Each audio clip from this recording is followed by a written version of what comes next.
Michelle here, immigration solicitor at Truth Legal, and today I'm thinking about absences for the purposes of naturalisation applications.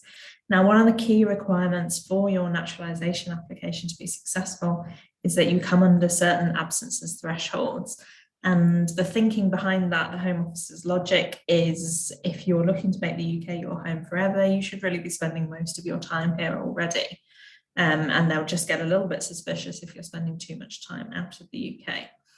Now, at a very basic level, the requirements are that you can't have spent more than 90 days outside the UK in the year immediately preceding your application, number one.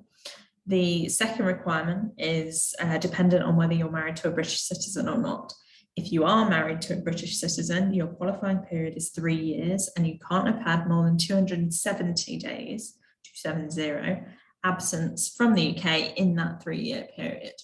If you're not married to a British citizen, your qualifying period is 5 years and you can't have had more than 450 days of absence from the UK in that 5-year period. A few general tips: days of departure and arrival don't count. So if you've left the UK on a Monday and you've come back on a Wednesday, that's actually only one full day of absence, because the Monday, the date you left, the Wednesday, the date you came back, are not counted.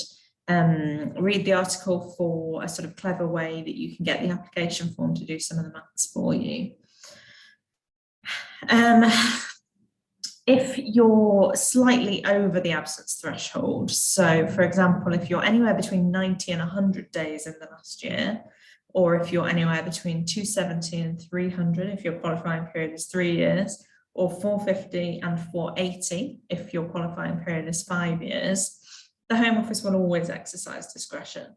So essentially that means if you've got just a few days the wrong side of the threshold for any one of those numbers, the Home Office is very likely to still grant your application, because they'll always exercise discretion up to 10 days over for the final year or 30 days over for the qualifying period. Yeah, lots of numbers there, but if you want more detail, read the article. It's all set out underneath. Okay, so we know that you're likely to get discretion up to a point. If you're the wrong side of those numbers, so say between 100 and 180 in the final year, upwards of 300 if your qualifying period is 3 years, upwards of 480 if your qualifying period is 5 years, you still have some options. There is still hope. You may need to, well, you will need to ask the Home Office for discretion. You should really be asking the Home Office for discretion by way of a cover letter, which we can write for you. So if you find yourself in these brackets, you should really be thinking about taking some legal advice.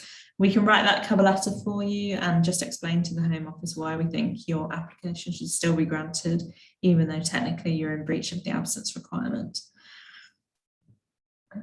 That's all I have to say really on absences. So, I mean, do get in touch if you've got any concerns.